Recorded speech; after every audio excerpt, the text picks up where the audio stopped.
Je crois que j'ai jamais trop aimé l'e-sport.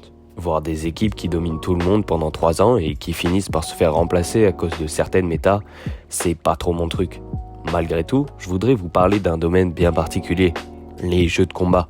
Le seul domaine qui me donne du plaisir à regarder, le seul domaine où seul le talent et le travail acharné comptent.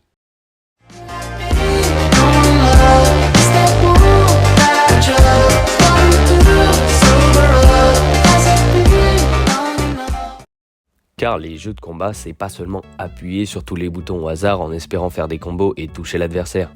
Les jeux de combat, c'est finalement assez simple à comprendre. C'est juste 2 adversaires face à face qui se mettent de titanesques mandales jusqu'à ce que l'un d'eux soit KO. C'est la version légale et sans douleur du 1v1 torse nu sur le parking d'Intermarché. Tard de tes morts, le cercueil de tes morts, tu vas licher. Tu vas venir ici sous la place, hein, j'habite avec mon neveu ici là. Si t'es un homme, tu viens ici. Et là, tu vas repartir mal, mon copain. Je te le dis, le caveau de mon père et de ma mère, tu vas partir mal. Venez si vous êtes des hommes, je vous attends.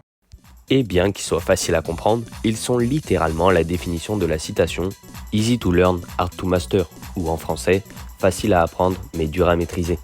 Et ça, c'est pas seulement dû à des combos qui sont parfois plus longs que la muraille de Chine, c'est aussi dû aux possibilités. Est-ce que le coup va être lourd, léger, venir du bas, du haut, est-ce que ce sera une prise pour briser ma garde? Et tout ça avec moins de quelques frames pour anticiper. Voilà pourquoi les jeux de combat sont si durs à maîtriser. Mais revenons un peu à l'e-sport. Les jeux de combat, c'est pour moi les seuls jeux où on peut ressentir autant d'émotions. Prenons par exemple cette scène mythique d'un tournoi de Street Fighter. On est en 2004 sur Street Fighter 3 et c'est la finale d'un grand tournoi de Street Fighter. D'un côté, Daigo avec Ken, personnage emblématique de la série. De l'autre, Justin avec Chun-Li, avec, notez bien, une capacité spéciale qui lui permet d'envoyer 17 coups de pied à la suite. Pour que vous puissiez mieux apprécier ce qui va suivre, quelques précisions sont nécessaires. Comme vous le savez, dans les jeux de combat, il est possible de se mettre en garde, pour bloquer les dégâts. Mais les gardes, c'est souvent temporaire, et sur certains jeux, elles permettent seulement de réduire grandement les dégâts reçus. Sinon, ce serait beaucoup trop simple et beaucoup trop chiant. C'est pourquoi les parades existent.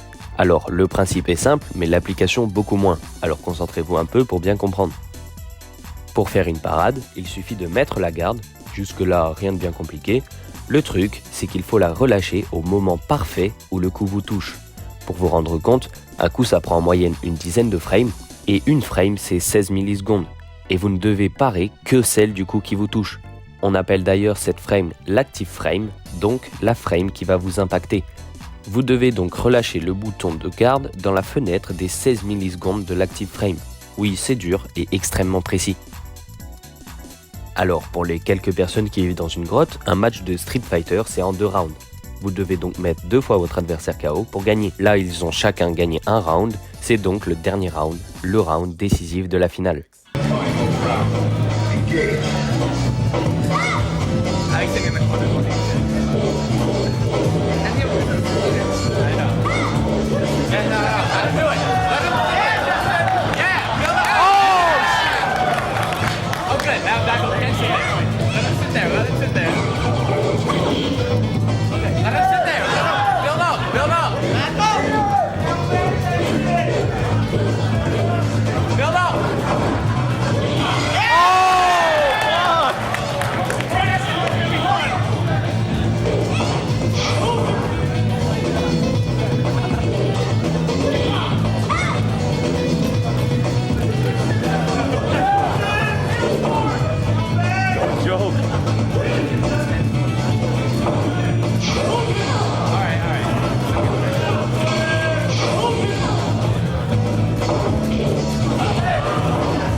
Là, le moment est critique pour Daigo. Il lui reste juste assez de points de vie pour tenir, mais au prochain coup, c'est la défaite.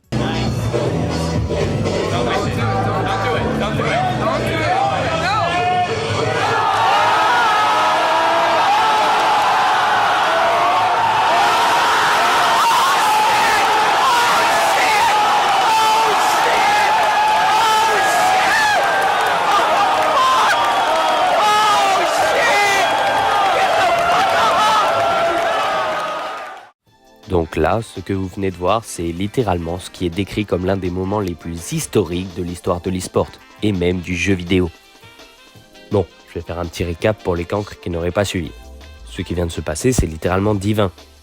Justin s'élance avec la capacité spéciale de Chun-Li, qui, rappelez-vous, donne 17 coups de pied à la suite. Et chacun de ces coups pouvait être mortel pour Daigo, donc lui faire perdre le tournoi. Mais Daigo a tout simplement réussi l'impossible. Il apparaît les 17 coups de Chun-Li. Les coups étant enchaînés, ça veut dire que Daigo a dû activer et relâcher sa garde 17 fois d'affilée, avec à chaque fois une fenêtre de 16 millisecondes pour le faire, et tout en sachant que chaque coup pouvait être le dernier. Et il a finalement réussi à gagner le match. C'est pour ce genre de moment que j'aime tellement les jeux de combat. Et je sais pas vous, mais personnellement je trouve qu'il y a une certaine beauté à voir les joueurs réussir des combos qu'ils ont mis des milliers d'heures à apprendre. Tenez, par exemple, prenons Super Smash Bros Ultimate. Alors le jeu diffère un peu des jeux de combat classiques, principalement car ici vous n'aurez pas de points de vie mais un pourcentage. Plus il est élevé, plus chaque coup que vous prenez vous emmène loin. Le but est simple, éjectez votre adversaire de l'arène. Regardez par exemple ce match. Nous avons d'un côté Satori avec Samus et de l'autre Seulgi avec Joker. Dès les premières secondes du match, Satori a du mal et se fait enchaîner. Mais une seule erreur de Seulgi lui permet de reprendre le dessus. Et en quelques secondes, il le dégage déjà. C'est cette pression à chaque instant qui rend les jeux de combat si plaisants. Car chaque erreur, chaque mouvement peut être contré. Il est donc très dur de prédire ce qu'il se passera lors d'un match. C'est pourquoi, selon moi, les jeux de combat représentent la quintessence de l'e-sport. Au-delà de la compétition, les jeux de combat occupent une place assez spéciale dans la culture du gaming et de l'e-sport. Ils sont des vecteurs de culture, d'inclusion et de communauté.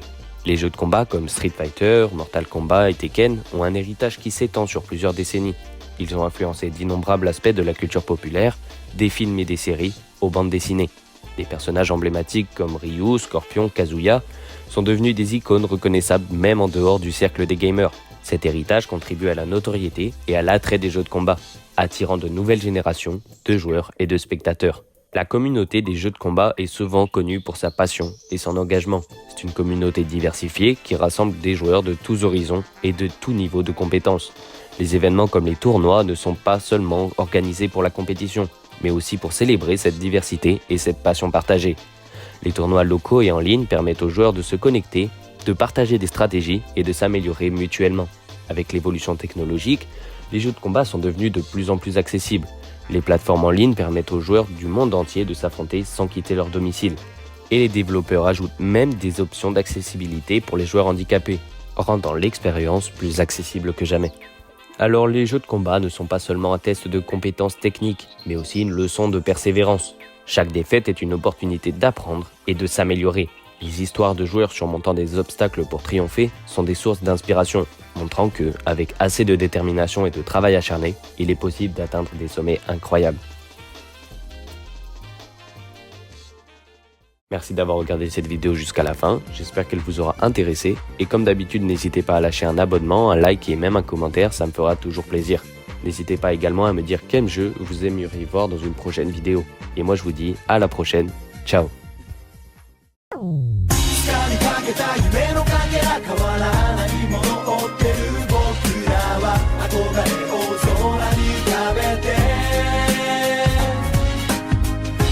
果てた時の中でも変わらないもの探す」